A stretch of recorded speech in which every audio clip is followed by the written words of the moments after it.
How you doing, guys? Back again this week, and in a change from last week, I am going to talk to almost exactly the same thing because it's important.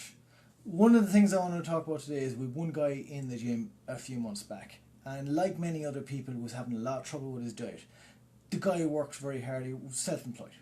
His wife was also off from work and had recently had a child. So, in his own words, every evening and every weekend was non-stop eating crap. Okay?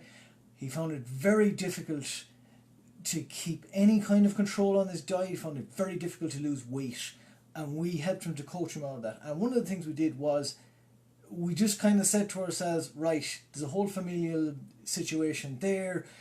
The people he was living with, there was children in the family, there was always going to be crap around him in the evenings, so it was very difficult to control that circumstance. So we didn't try to in the beginning.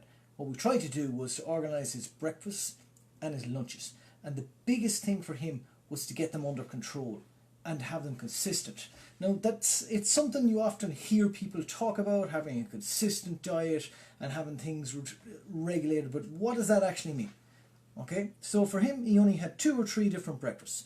One was, I believe he had 2 eggs and 2 slices of toast, and then he would have a lunch which he was usually getting from Iceland or from Lidl. And the great thing about those packaged lunches is you know how many calories are in it. It's written on it. You can set yourself a target and fit within it. Now, that was like what we talked about last week. He got 10 of his meals under control. He got his breakfast and his lunches under control. He wasn't eating crap throughout the day. And, okay, the evenings and the weekends were still not perfect. They weren't doing him any favours, there's no question. But he did lose weight. He was losing half a kilo a week for 6 weeks on the trot. He did fantastic. Okay? And that is kind of what I wanted to give an idea is the 1 or 2 things you can really specifically focus on. So it's like, what is your breakfast every morning? Do you eat the same breakfast 5 days in a row? Why can't that be a nice healthy-ish breakfast? Maybe you're already eating a healthy breakfast. Maybe that's fine. But do you know what's in it? For instance, we often say something about 30 grams of oats, which would be porridge or whatever that is, and 200 mils of milk. Measure it once. Or, it's actually not that big a deal to measure it every day. It's very simple. Put the bowl on the scale, drop in the 30 grams of oats, and then put the 200 mils of water on it, or 200 mils of milk on it as well. And every time you're having the same breakfast, it's the same amount. You wouldn't try to randomly put fuel into your engine. It's controlled.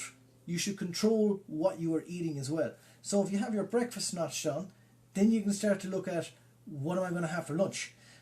As I said, one option, if you don't want to cook, if you don't want to have to worry about having something different every day, is, what about something like this?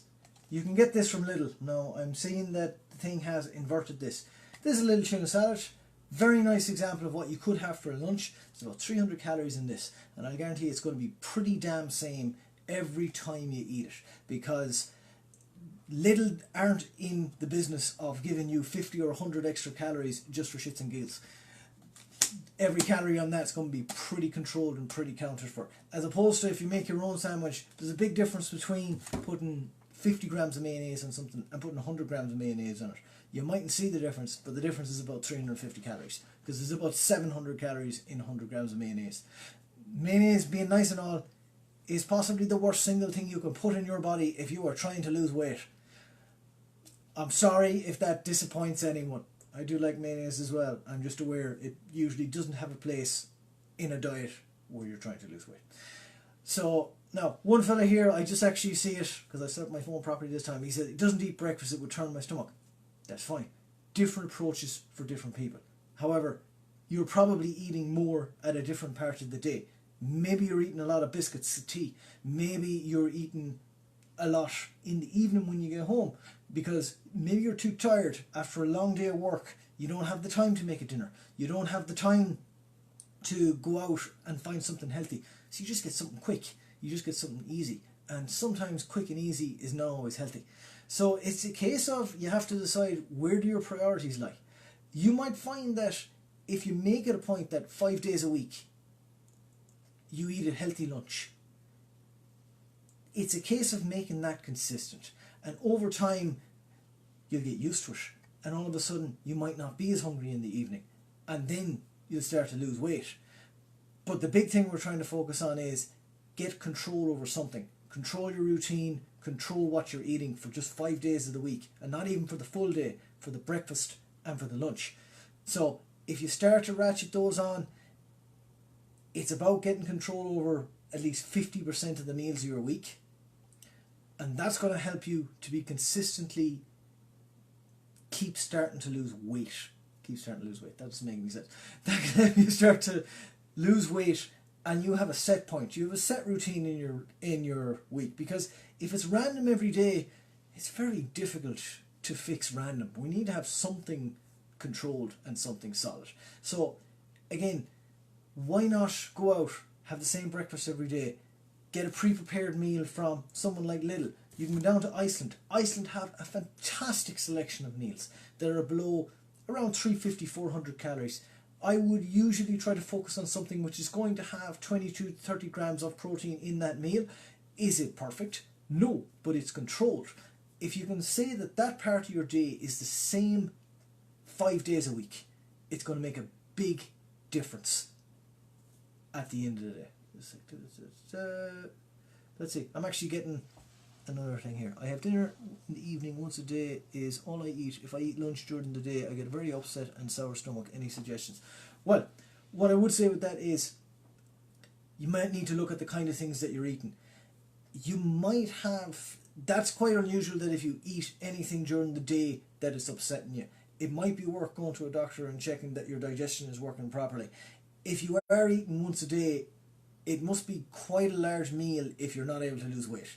Because the reality is, the body is like an engine. If you give it too much fuel, well, it'll flood. But if it's taking in too much fuel, you're going to start to put on weight. You want to just have the right number. If you have too little fuel, you're going to have no energy. You're going to be running lean. And that's not great either. So it is that balance.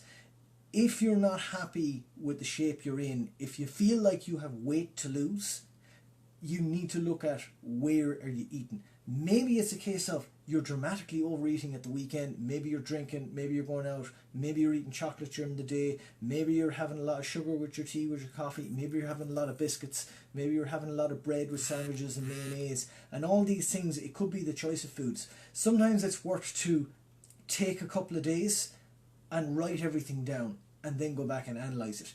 In the perfect world, we would use a tool, something like MyFitnessPal. You would analyse everything accurately, and then you would be able to see how many calories you're taking in.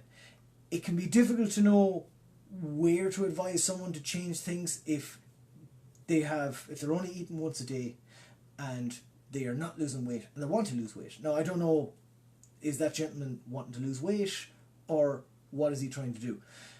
But we need to set a control first. It's best to see what are you eating now, and then we're like, okay, is this too much? Is this too little? Is this just right?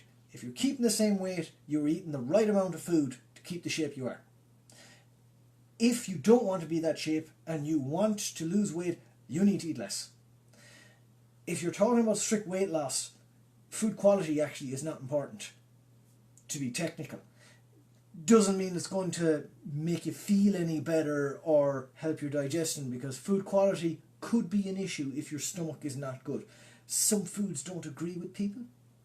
That's fine. It's just a case of accommodating for it. You'll also find that when you eat high quality foods, when you eat a lot more natural foods, you'll get a lot more physical food for the same calories.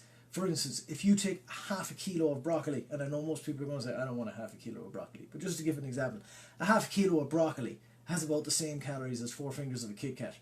And I'll tell you something, if you ate a half a kilo of broccoli, there's one thing you won't be is hungry. You might feel sick, but you won't be hungry. And yet you could sit down and eat several Kit Kats in the one go without any problem whatsoever. And it can be tricky. It's no different to trying to find a fault in a car or anything else. Like, it's not always obvious, but there's one thing pretty sure. If you're looking to lose weight you need to eat less somewhere. That's why we like to try to see if we can get control over some of the diet, which is why I was trying to get people to talk about breakfasts and lunches. So that's something you can try this week. If someone wasn't too sure of what to try last week, what you can try is pick 2 breakfasts that you like and you're happy to rotate. One example could be porridge with some milk. Not always the best for protein, but it's a good start. Another example could be to have something like 2 egg omelette with a slice of toast, and that could be a breakfast. The next thing you could do is pick a lunch. Make your own lunch. An option of that would be 2 slices of low calorie bread. You can get 60 calorie bread. Brennan's would be an example of that. If you're going to use some kind of a spread, it's ideal to measure it. That's a tricky thing to do. And 3 to 4 slices of meat, something like turkey, something like ham, and almost as much clean veg as you can put on it, no mayonnaise. The other lunch you could have, go down to Iceland, buy something that is 350 to 400 calories. Will be written on the back of the packet. I think there's a Weight Watcher selection down there, which is actually very good. And you can try to make sure it has between 22 and 30 grams of protein. It'll give you a nice bit of protein boost. No cooking in that. You stick it in the microwave. A lot of them taste fantastic. You could also go to Lidl, get a little tuna salad like this. This guy has less than 300 calories and protein, 24 grams of protein.